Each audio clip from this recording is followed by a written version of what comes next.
우리가 하나님과의 관계를 우리가 언약 관계 안에서 살펴보고 있습니다. 하나님은 우리에게 언약, 약속, 말씀을 주시고 우리가 그 말씀을 기억하고 그걸 통해서 하나님을 기억하고 하나님이 주신 은혜를 기억하고 늘 감사하면서 살아가는, 그래서 또 하나님이 주신 것을 누리며 살아가는 그 기쁨의 삶을, 그 풍성한 삶을 살기를 하나님이 원하신다라고 하였습니다.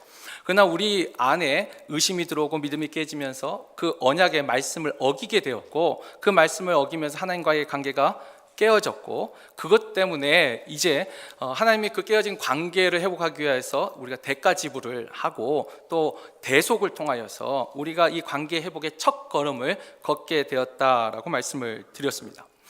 근데 문제는 우리가 분명 하나님 앞에 이와 같이 그 범죄함으로 또 이 대가 지불과 대속의 은혜로 우리가 죄사함을 받았는데, 문제는 우리가 한 번 하나님 앞에 용서를 받았다고 해서 그 후로 다시는 죄를 짓지 아니하는가. 우리가 또 연약한 존재라 또다시 범죄하게 되었을 때 하나님은 그럴 때는 어떻게 하셨을까요?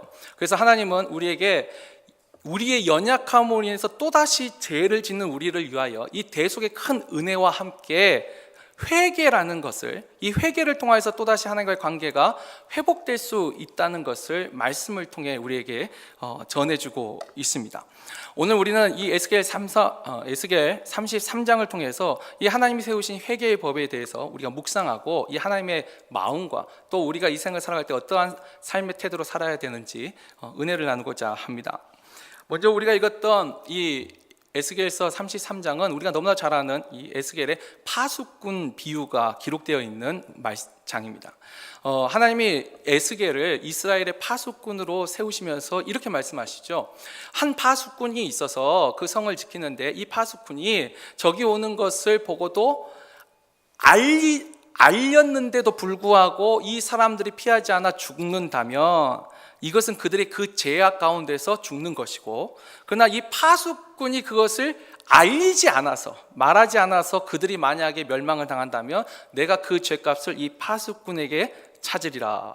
그러니까 이 파수꾼의 역할은 알리는 것이죠. 이 하나님의 말씀을 알리는 것이고, 이 말씀을 듣고 또 행하지 않음으로 죽는 것은, 그것은 그 사람의 죄악이고, 그러나 이 말씀을 전하지 않아서 죽은 거라면 그 파수꾼에게 책임이 있다라는 말씀입니다. 그리고 나서 오늘 우리가 읽었던 이 본문이, 그럼 그 파수꾼인 에스겔이 어떤 말씀을 전할까? 그 전하는 말씀 중에 한 부분이 오늘 우리가 읽은 본문입니다. 그리고 또 이 본문을 이제 우리가 좀 더 잘 이해하기 위해서 에스겔이 어떤 사람인지를 아는 것이 좀 도움이 됩니다. 이 에스겔은 이스라엘, 그러니까 유다까지 완전히 멸망당하고 포로로 잡혀간 시대에, 예레미야 같은 경우는 예루살렘에서 활동한 선지자고, 에스겔은 이 포로로 잡혀간 유대인들과 함께 이 바벨론에서 활동한 선지자입니다. 그래서 이 포로로 잡혀온 유대인들과 함께 지금 이 바벨론에 있는데, 자, 이 잡혀온 유대인들 가운데 이와 같은 말을 하는 사람들이 있었습니다. 오늘 우리가 읽었던 본문 10절을 보면, 자, 그런즉 인자야, 너는 이스라엘 족속에게 이르기를, 너희가 말하여 이르되 우리의 허물과 죄가 이미 우리에게 있어 우리로 그 가운데에서 쇠퇴하게 하니 어찌 능히 살리요 하거니와. 그러니까 이 유대인들이 생각할 때 우리가 이제 하나님 앞에 범죄하여 가지고 지금 그 징계로 이 남의 나라에 포로로 잡혀왔지 않습니까?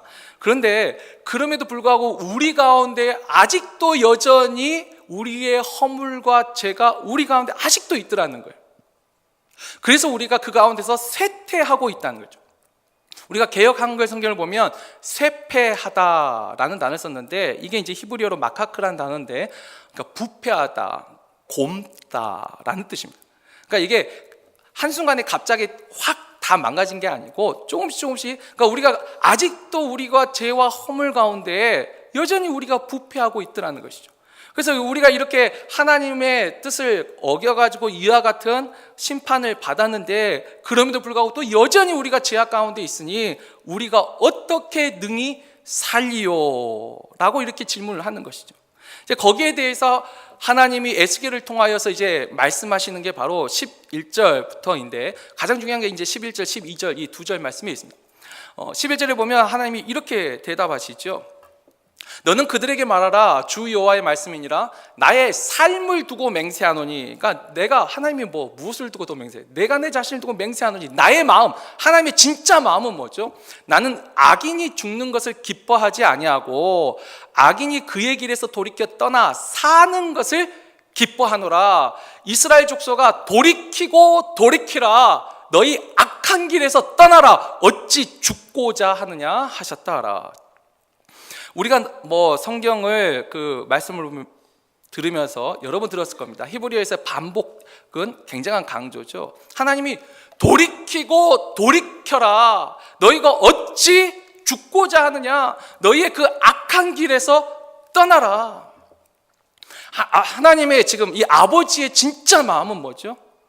그 악인이 그 길에서 돌아서는 것을 바라고 계세요. 돌아서는 걸 원하고 계세요. 그러면서 그 14절 그 밑에 보면은 자 가령 내가 악인에게 말하기를 너는 죽으리라 하였다 하자. 그가 돌이켜 자기 죄에서 떠나서 정의와 공의로 행하며 15절이 없군요. 그러고 보니까 건너뛰었는데 15절 그러니까 저당물을 도로주고 강탈한 물건을 돌려보내고 생명의 율례를 지켜 행하여 죄악을 범하지 아니하면 그가 반드시 살고 죽지 아니할지라. 그가 본래 범한 모든 죄가 기억되지 아니하리니 그가 반드시 살리라. 반드시 살리라. 하나님의 마음이 어떤 마음이죠? 심지어 너는 죽으리라. 너가 지금 그 저지른 악한 일 때문에 너는 죽으리라고 말씀하셨다 할지라도 그가 그 말씀을 듣고 돌이켜 회개하면 아니 반드시 살리라. 우리가 그와 같은 예를 아합을 통해서 볼 수 있죠. 하나님이 아합이 나봇의 포도원을 빼앗는 진짜 그 악한 일을 행했을 때 너는 죽으리라고 말씀하셨습니다. 그러나 그 아합이 그 말씀을 듣고 회개했을 적에 하나님이 용서해 주신, 정말 악인일지라도 하나님은 그 회개를 받으시고 그를 용서하여 주었습니다. 이게 하나님이 전달하고자 하는 아버지의 마음이지요. 돌이키라는 거예요. 그리고 또 하나 또 있습니다. 이 악인의 회개뿐만 아니라 이제 의인에 대해서도 하나님이 말씀하시죠. 우리가 이제 그 12절을 이제 보면 인자야 너는 내 민족에게 이르기를 그 의인이 범죄하는 날에는 그 공의가 구원하지 못할 것이요. 또 이제 악인이 돌이켜 그 악에서 떠난 날에는 그 악이 그를 엎드려뜨리지 못할 것인즉 자 의인이 범죄하는 날에는 그 의로 말미암아 살지 못하리라. 13절 가령 내가 의인에게 말하기를 너는 살리라 하였다 하자. 그러나 그가 그 공의를 스스로 믿고 죄악을 행하면 그 모든 의로운 행위가 하나도 기억되지 아니하리니 그가 그 지은 죄악으로 말미암아 곧 그 안에서 죽으리라. 자 여기서 말하는 의인, 자 12절을 보면 그 의인이 범죄하는 날에는 그 공의가 구원하지 못한다. 여기서 이 공의가 뭘까요? 그리고 그 아래쪽에 보면 의인이 범죄한 날에는 그 의로 말미암아 살지 못하리라 할 때 그 의가 뭘까요? 자, 우리가 성경에서 의인이라 말할 때 그 행위가 온전한 사람을 의인이라고 말하지 않습니다. 왜냐하면 이 세상에 그 행위가 온전한 사람은 이 세상에 의인은 없나니 하나도 없다 할 때 그 의인은 그 행위가 온전한 의인을 말합니다. 우리가 행위로 온전한 사람이 없어요. 근데 우리가 의인이라는 것은 뭐냐면 이 하나님의 특별히 그 대속의 은혜, 그러니까 하나님을 믿고 그 대속의 은혜를 붙잡고 그 하나님을 믿는 그 믿음 때문에 하나님이 우리를 의롭다 칭해 주시는 겁니다. 그러니까 여기서 말하는 공의가 구원하지 못할 것이요 했을 때 이 공의가 지금 내가 행하는 의로운 행위가 아니고 그 의로 말미암아 할 때 그것도 포함되지만 중요한 거 이 하나님이 의롭다 칭해 주신 그 의 때문에 너가 살지 못한다는 것입니다. 그래서 13절에 또 그렇게 하죠. 너는 내가 의인에게 말하기를 너는 살리라 하였다 하죠. 하나님이 우리를 그래 내가 너가 나를 믿었으니까 의롭다 칭해 주셨어요. 근데 너는 그걸 살 것이야. 근데 그것을 그가 스스로 믿고 그러니까 그것만을 믿고 죄악을 행하면 아니 하나님은 그 의로운 행위가 하나도 기억되지 아니하리니 그 믿었던 그 행위가 하나도 기억되지 않으니 그가 그 지은 죄악으로 말미암아 곧 그 안에서 죽으리라라는 것이죠. 그래서 우리가 갈라디아서 2장 16절에 보면 사도 바울도 이렇게 말하죠. 우리가 갖는 의는 행위를 통해서 얻은 의가 아니고 오직 그리스도를 믿음으로써, 그러니까 믿음으로써 의롭다함을 얻는 것이죠. 의롭다함, 칭함을 얻는 것이지 우리가 예수를 믿는다 해서 우리 자체가 완전 의인이 되는 것이 아니라는 것입니다. 이것이 왜 중요하냐면 하나님이 그러니까 이스라엘 백성이 이런 거죠. 하나님이 이스라엘 백성, 이스라엘 나라를 택하셨어요. 자신의 자녀로 삼아주셨습니다. 그리고 다윗 왕조를 택하셨습니다. 그러나 그 택한 것 그것만으로 그들이 범죄하였을지라도 하나님이 그들을 구원하시는 게 아니었다는 거예요. 그렇게 택해 주었는데도 죄악을 행한다면 그 죄악 때문에 그들은 죽는다는 것이죠. 그러니까 의롭다 칭하는 것은요, 말 그대로 칭함을 얻는 것. 그래서 우리가 신학적 용어로 이것을 칭의를 우리가 법정적 선언이라고 합니다. 하나님이 우리가 죄 없다 선언은 해주신 거예요. 그러나 실제로 우리가 죄를 전혀 안 짓는 의로운 존재가 된 것은 아니라는 거예요. 그렇기 때문에 우리가 다시 세상을 살면서 또 범죄하고 또 죄를 짓게 되는 것이죠. 그때 하나님이 그 우리를 위해 피 흘려 주신 이때는 짐승의 그 희생제사지만 이제 우리 시대에는 예수 그리스도의 그 보혈의 공로를 힘입어 어떻게 해요? 회개하라고 했습니다. 그 잘못을 뉘우치라고 했습니다. 회개하지 아니하면 심지어 악인일지라도 회개하면 하나님은 용서해 주신 거고, 아무리 의인이라 할지라도 그가 회개하지 않는다면, 그냥 죄악의 길로 계속 걸어간다면 그는 그 행위로 심판을 받고 멸망하리라고 말씀을 하시는 것이죠. 그래서 우리가 지난 2주년에 됐던 그 대가지불도 우리가 그렇죠, 내가 죄를 짓고 그 대가지불을 내가 지불하면 그걸로 쌤쌤 아니냐, 아니라 했습니다. 우리가 지불할 수 있는 그 대가보다 하나님 거기에 긍휼을 주셨다라고 했습니다. 그리고 이 대가지불은 너 죄 지면 너는 이런 대가를 지불해야 돼, 이게 위협과 협박으로 주신 건가요? 예를 들면 이런 겁니다. 어린아이가 기찻길에서 놀고 있습니다. 어린아이가 기찻길에 있는데 말을 하는 거죠. 기찻길은 위험하니까 여기서 놀면 안 돼. 근데 이 말을 듣고 이 아이가 그 기찻길에 다시는 놀러 가지 않으면 되는데 또 거기에 놀러 갔더라는 거예요. 그럴 때 어떡할까요?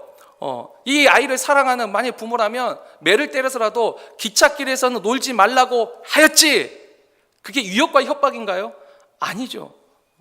정말 그곳은 위험하니까 거기는 가면 안 되더라고 그 사랑과 교훈으로 말을 하고 있는 것이죠. 또 하나 예를 들면 이런 겁니다. 저도 우리 아이들을 가르칠 때 예를 들면 제가 아이들한테 이럽니다. 남을 때리는 손, 미는 손, 그리고 던지는 손은 나쁜 손이라고 가르칩니다. 그래서 만약에 때리거나 밀거나 던지면 자, 나쁜 손은 어떻게 해야지? 제가 말하고 제가 매를 댈 때가 있습니다. 물론 미국에서는 또 이런 말들이 굉장히 조심스러운데 분명히 나쁜 손에 대한 제가 경고를 줍니다. 그리고 나중에 안아주면서 기도하죠. 하나님, 우리 아이의 손이 남을 돕는 손, 하이파이브하고 격려해주는 손이 되게 주옵소서라고 이제 기도하고 마무리를 칩니다. 근데 보세요, 이렇게 남을 때리거나 밀거나 물건을 던지는 것을 보았을 적에 제가 매를 댈 때 그것이 그 아이에게 위협과 협박으로 하고 있는 것일까요? 그 대가 지불을 하게 만드는 것이 이 아이가 교훈을 얻기를 바라는 것이죠. 그래서 내 손이 남을 돕고 하이파이브 해주고 격려해주는 손이 되게 해달라고 그것을 가르치고 있는 것이죠. 결국 우리가 이 하나님이 에스겔이라는 파수꾼을 통해서 전하고 싶었던 그 말씀, 하나님은 악인이 회개하는 것을 기뻐하신다라고 했습니다. 그래서 우리가 누가복음 15장 7절에 그 이른 양 비유를 통해서 가르칠 때도 그 핵심이 이거죠. 내가 너희에게 이르노니 이와 같이 죄인 한 사람이 회개하면 하늘에서는 회개할 것이 없는 의인 99으로 말미암아 기뻐하는 것보다 더하리라. 한 사람이 회개하는 것, 죄인이 회개하는 것을 하나님이 그것을 기뻐하신다는 거예요. 그걸 원하신다는 거예요. 그 죄인을 심판하는 것이 아버지의 마음이 아니고 하나님의 말씀을 듣고 돌이키는 것, 그것을 원하신다는 것이죠. 자, 여기서 이제 우리가 이 하나님의 이 사랑과 함께 또 이 하나님의 공의와 심판에 대해서 우리가 가지고 있는 생각을 좀 정리할 필요가 있습니다. 다시 한번 말씀을 드립니다. 성경에서 말하는 의인은 그 행위가 온전한 의인을 말하고 있지 않습니다. 하나님을 그 대속의 은혜를 주신, 나를 내 죄를 사해 주신 그 하나님, 이제는 우리가 그 예수 그리스도를 믿음으로 말미암아 의롭다함을 얻은 것이라 했습니다. 의롭다함을 얻었을 뿐이지 온전한 의로운 존재가 아니기 때문에 우리는 여전히 또다시 하나님이 기뻐하시지 않는 일을 행할 수 있는 가능성이 늘 가지고 사는 존재예요. 그래서 우리가 늘 또다시 연약하고 넘어졌을 적에 하나님은 어떻게 하시죠? 회개하면 용서해 주겠다는 거예요. 그것을 내가 잘못했습니다라고 말하면 용서해 주겠다는 거예요. 그리고 그 결과로 내가 심판하겠다라고 말씀하시죠. 오늘 우리가 읽었던 본문 20절에도 주님은 분명히 이렇게 말합니다. 하나님은 나는 너희가 각기 그 행한 대로 심판하리라 하시니라. 성경은 믿음과 행함을 절대로 분리한 적이 없습니다. 믿음을 가지면 행함이 반드시 같이 있습니다. 하나님이 심판할 때 그 믿음으로 우리가 의롭다함을 칭함을 받고, 근데 그 믿음을 붙잡고 또 우리가 다음 주에 이제 말씀을 듣겠지만 성령의 은혜를 구하면서, 내 힘과 내 능력으로 안 되니까 성령의 은혜를 구하면서, 또 그럼에도 불구하고 우리가 넘어지면 하나님 잘못해서 회개하면서 그 한 걸음 한 걸음 온전한 의인이 되는 게 아니고, 온전한 의인은 나중에 하나님 나라에 가면 되겠죠. 영화로운, 우리가 이 구원에 있어서 칭의는 출발이지 완성 단계가 아닙니다. 의롭다 칭했다고 이제 내가 어떤 죄악을 저질러도 나는 구원받는다? 아니요, 그렇지 않습니다. 칭의를 통하여 그 믿음을 간직하고 성화의 과정을 거치면서 구원의 그 길을 걸어가는 것이, 그래서 마지막에 하나님 앞에 갈 때 이것이 이제 완성이죠. 자, 에스겔만 이렇게 말할까요? 주님도 마태복음 16장 27절에 보면 주님이 다시 올 때 이렇게 말씀하시죠. 인자가 아버지의 영광으로 그 천사들과 함께 오르니 그때 각 사람이 행한 대로 내가 갚으리라. 행한 대로 갚으리라. 주님도 이렇게 말씀하셨습니다. 사도 바울도 이 하나님의 심판에서 이렇게 말합니다. 다만 내 고집과 회개하지 아니하는 그 마음을 따라 진노의 날, 곧 하나님의 의로우신 심판이 나타나는 그날에 임할 진노를 내게 쌓는도다. 하나님께서 각 사람에게 그 행한 대로 보응하시되, 그 믿음으로 우리가 의롭다함을 얻었지만 그 믿음이 진짜 믿음을 행함을 통하여서 우리가 하나님 앞에 보여드리지 않는다면, 하나님 그 행함으로, 그러니까 하나님의 심판이 하나님 마음에 드는 사람, 그러니까 하나님의 마음에 드는 사람은 구원하시고 너는 내 마음에 안 들어 이래서 지옥 가고, 이게 의로운 게 아니고 결국 그 사람이 행한 그 근거를 가지고 하나님이 공의롭게 심판하신다는 것이죠. 사도 바울도 그 말을 하고 있습니다. 그리고 요한계시록 보면 사도 요한도 이 마지막 환상 속에서 이렇게 말하죠. 또 내가 보니 죽은 자들이 큰 자나 작은 자나 그 보좌 앞에 서 있는데 책들이 펴 있고 또 다른 책이 펴졌으니 곧 생명책이라. 죽은 자들이 자기 행위를 따라 책들에 기록된 대로 심판을 받으니. 하나님이 심판할 때 두 종류의 책이 있습니다. 책이라는 단수는 이건 생명책입니다. 그러나 책들 복수로 기록된 이 책들은 사람의 행위를 기록한 책들이에요. 하나님이 그러니까 이 모든 것을 보고 계시고 모든 것을 듣고 계시고 모든 것을 알고 계시는 그 하나님이 우리 모든 행위를 다 기억하시고 그 행위대로 하나님이 심판하시겠다는 거죠. 결국 하나님이 이와 같이 그 행위를 근거로 심판하는데, 아까도 그랬습니다. 그 행위가 우리가 온전한 삶, 완전한 의로운 행위만을 하고 살 수가 있느냐? 없다라는 것이에요. 그건 불가능한 것입니다. 우리가 예수 그리스도의 보혈의 공로를 믿어도 한 번 믿으면 다시는 죄를 짓지 않는 사람이 되던가요? 아니더라는 거예요. 우리가 여전히 또다시 죄를 짓더라는 거예요. 굳이 비유를 들자면 예수님이 최후의 만찬에서 발을 씻어주실 때 하신 말씀이 있죠. 너희 온몸은 깨끗해요. 이미 하나님이 우리를 의롭다 칭해 주셨어요. 그러나 발은 씻어야 되는 거예요. 우리가 미국에서는 사실 이단이라는 말을 이제는 못 쓰는 것으로 저는 알고 있습니다. 여기는 다 표현의 자유가 있고 다 이것이 있으니까. 그러나 적어도 우리가 믿는 믿음 안에서 우리가 가르치는 교리와 다른 것 중에 하나가, 구원파가 뭐냐면 예수 그리스도의 그 보혈의 공로가 우리 모든 죄를 사하셨습니다. 근데 그 모든 죄가 과거의 죄나 현재의 죄나 미래에 지을 모든 죄까지 다 사하셨기 때문에 우리는 회개할 필요가 없습니다. 오히려 우리가 회개한다라고 말하면 그건 예수의 보혈의 공로를 믿지 못하는 것이라고 가르칩니다. 우리가 얼핏 들으면 예수 그리스도의 그 보혈의 공로에 대한 그 은혜가 너무 큰 것 같아요. 그러나 성경은 아니요, 회개하지 말라는, 회개가 불신앙의 증거라고 말한 적이 없습니다. 오히려 회개가 믿음의 증거죠.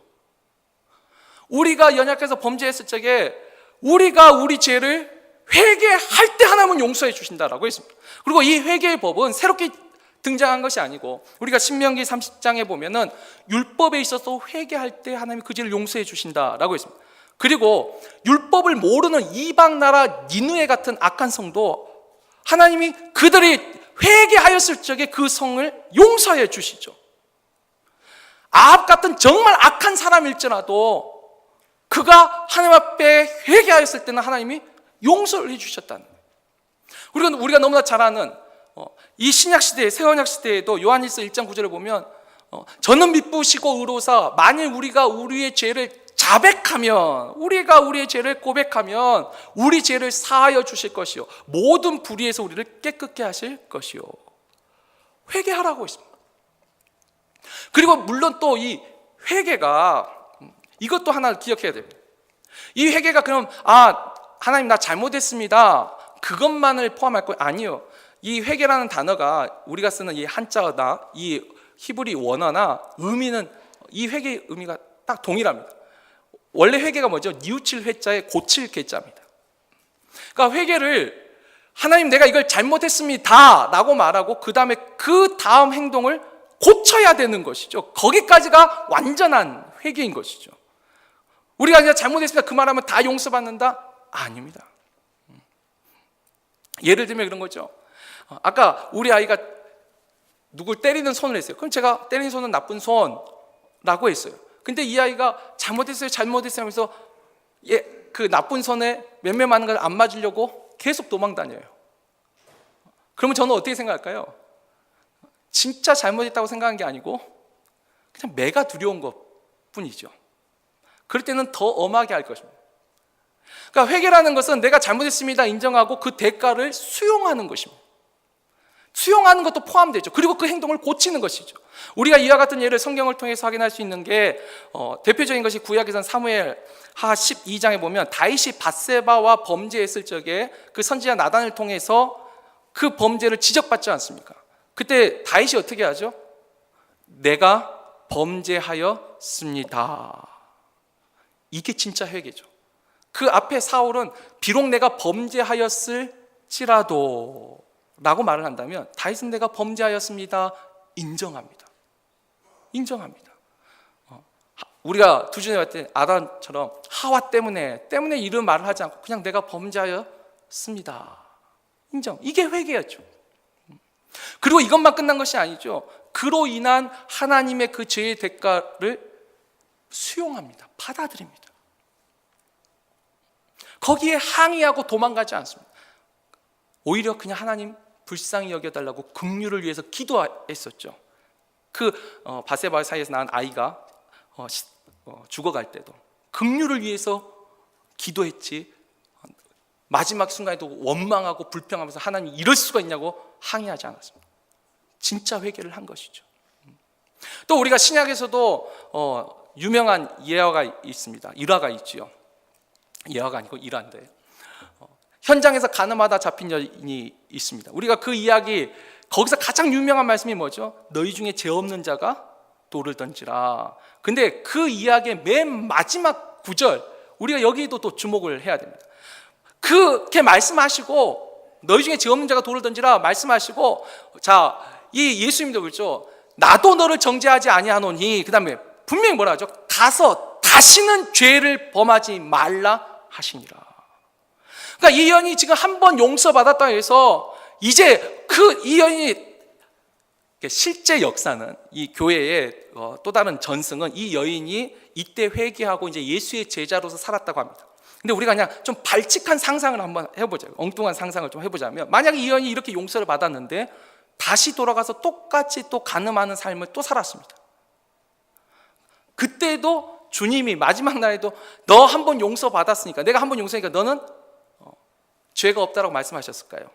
만약에 이 여인이 계속 이 죄악의 삶을 계속 걸어갔다면 아니요. 주님도 분명히 말합니다. 가서 다시는 죄를 범하지 말라. 만약에 이 여인이 또 연약해서 넘어졌을지라도 근데 회개했다면 분명히 용서를 받았을 것입니다. 그러나 주님은 그랬죠. 다시는 죄를 범하지 말라. 돌이키고 어찌하여 너희가 죽고자 하느냐. 이게 아버지의 마음이죠. 왜 그 기찻길에서 계속 놀고 있느냐는 거예요. 근데 여기서 이제 우리가 마지막으로 하나만 더 살펴보고 말씀을 정리합니다. 근데 이것이 아버지의 마음이에요. 아무리 악한 죄인일지라도 난 회개하면 나는 그를 기뻐한다. 그리고 아무리 의인일지라도 그가 그 죄악을 회개하지 아니하면 그는 죽을 것이다. 이렇게 말씀을 하셨어요. 근데 이 말을 들은 이스라엘 백성 중에 이런 사람들이 있었습니다. 자, 17절에 보면은 오늘 보면 17절을 보면, 자, 그래도 내 민족은 말하기를 주의 길이 바르지 아니하다 하는도다. 아니, 주의 길이, 그것은 주님이, 그건 의로운 일이 아니지요. 왜 이렇게 말을 하고 있을까요? 자, 우리가 악인이 회개하면 그래도 하나님은 그것을 기뻐하신다. 사실 제가 오늘 이 말씀을 전하지만 적어도 이 자리에 앉아 계신 여러분 중에 이것이 새로운 말씀은 아닐 것입니다. 이거 우리가 다 알고 있는 말씀 아닙니까? 진짜 악인이 회개하면 하나님은 그걸 기뻐하시죠. 다 알고 있는 말씀. 근데 왜 이렇게 말할까요? 이런 것이죠. 우리가 그 악인이 나와 상관없는 사람일 때는 그래, 그 악인도 회개하면 하나님 용서해 주죠. 그런데 만약에 그 악인이 나와 관계 있는 사람이라면 정말 그가 회개했다고 용서받는 것이 기쁠까요? 정말 그 악인이, 정말 저런 천하의 나쁜 저런 사람이 회개했다고 용서를 해주셔? 하나님이 이게 공의야? 또 그래도 하나님을 믿고 하나님을 의지하고 그 자녀로 인침을 받고 살아왔는데 그 범죄했다고 그것을 심판하는 게 그게 의로운 것이야? 물론 이스라엘 지금 현재 이 상황에서 이야기는 이겁니다. 그죠? 바벨론이라는 자기 나라를 멸망시킨 이 사람들도 회개하면 하나님 용서해 준다는 말이고, 그리고 이렇게 그래도 우리가 하나님의 자녀인데도 불구하고 이 바벨론이 하나님 앞에 의롭지 않잖아요. 근데 이 나라가 우리를 공격하고 우리가 망했잖아요. 이게 의로운 것이냐라고 말을 하는 것이죠.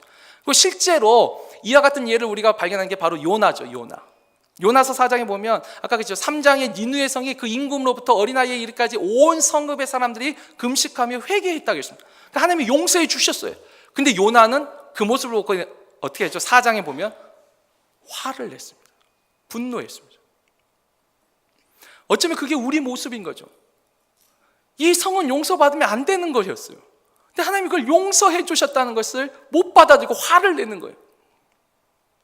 그러나 하나님이 우리에게 이렇게 말하죠. 실상은 바로 그렇게 말하는 그들의 길이 바르지 아니하니라. 내가 바르지 아니한 게 아니고, 내가 아침 6시부터 일한 사람이나 오후 5시 와서 1시간 일한 사람이나 똑같은 품삯을 주는 것이, 그것이 내가 의롭지 않은 게 아니죠. 주님은 말씀하셨어요. 파수꾼, 나는 악인일지라도 회개하면 용서하겠다. 의인일지라도 회개하지 아니하면, 그러니까 하나님을 믿는다고 하면서도 회개하지 않는다면 나는 저를 용서하지 않겠다라고 말씀하신 거예요. 아까 저 의인이 범죄한 것 때문에, 죄 때문에 죽는 것이 아니고, 더 정확한 표현은 뭐냐면 그 죄를 회개하지 않았기 때문에 그 죄악 가운데서 죽는다는 것이죠.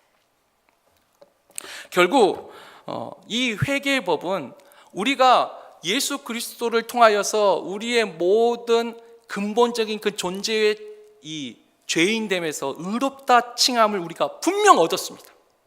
그러나 우리 존재 자체가 완전히 의로운 존재로 바뀐 것이 아니기 때문에, 우리가 연약하기 때문에 다시 늘 넘어지고 다시 그 하나님의 마음을 근심하게 하는 이 생각과 말과 행동을 우리는 언제나 또다시 할 수 있다는 것이죠. 근데 그때 하나님이 우리에게 주신 법이 무엇이에요? 그 대속의 은혜를 붙잡고 하나님 앞에 회개하라, 잘못했습니다 말하고 그 행동을 고치라. 그러면 하나님이 그 모든 죄악을 다 용서하겠다는. 그래서 우리가 신앙생활 한다는 것이 이겁니다. 우리가 그 하나님의 그리스도의 대속의 은혜를 통해서 하나님의 자녀로 일컬음을 받고 그 은혜에 감사하면서 그래도 우리가 늘 연약하게 넘어질 때마다 하나님 잘못했습니다. 하나님, 그 다음에 우리가 이제 다음 주에 듣겠지만 내 힘과 내 의지로 도저히 안 되니 성령님 나를 붙잡아 달라고. 그 성령님을 의지하면서 일평생 우리가 살아가는 날 동안 완전해지는 삶이 되는 게 아니고 이렇게 늘 회개하면서 다시 하나님 의지하면서 한 걸음 한 걸음 한 걸음 하나님 뜻을 쫓아 살아가는 그 인생을 살다가 마지막 날에 그 하나님 나라에, 그 영원한 하나님 나라에 이제 우리가 들어가는 것이죠. 어떤 사람은 좀 더 하나님 뜻에 더 많이 가까워질 수도 있고, 진짜 어떤 사람은 정말 죽기 직전에 바뀔 수도 있습니다. 제가 가끔 하는 말 속에 이런 말이, 저는 이 말을 참 좋아하는데, 생명이 있는 한 너무 늦은 경우는 저는 없다라고 믿습니다. 우리는 가끔 사람들에게 too late, 너무 늦었어라는 말을 쓰지만 우리 아버지 하나님은 나에게 생명이 있다면, 생명이 있는 한은 too late이라고 말하지 않습니다. 우리가 정말 아버지의 마음은, 우리는 그렇죠, 나에게 관계된 악인, 나에게 관계된 그 죄인이 회개한 것을 우리는 불평할 수 있지만, 우리가 정말 하나님의 마음을 안다면, 예수님이 십자가에 못 박혀 돌아갈 때 그 우편 강도가 그 마지막 순간에 주여 나의 죄를 용서하여 주옵소서 말했을 적에 그 용서를 받았듯이, 하나님은 생명이 있는 한 너무 늦은 것은 없다는 거예요. 우리가 회개하면 하나님은 우리를 용서해 주시고 다시 우리를 하나님의 자녀로 삼아 주신다는 거. 아합이 그 악한 죄에서 회개할 때 하나님 분명히 용서하였습니다. 그러나 또 그 용서함으로 하나님 아합을 천국으로 인도하셨나요? 아니요. 아합은 그 후로 다시 그 죄악의 길을 또 걸었습니다. 또 걸었을 적에 성경은 아합이 구원받은 백성이라고 말하지 않습니다. 우리가 이 정하신 하나님의 이 법, 우리에게 주신 그 대가지불과 대속의 큰 은혜 가운데 또 늘 연약하게 넘어질 때마다 하나님 앞에 회개함으로 우리가 한 걸음 한 걸음 하나님 기뻐하시는 삶을 살다 정말 이 마지막 날 하나님 만나는 그 하나님 심판대 앞에 서는 그날, 하나님 앞에 너는 내 사랑하는 자녀라, 잘했다, 충성된 종아 인정받음으로 그 영광의 날에 기쁨으로 참여하는 우리 모두가 되기를 주의 이름으로 축원합니다.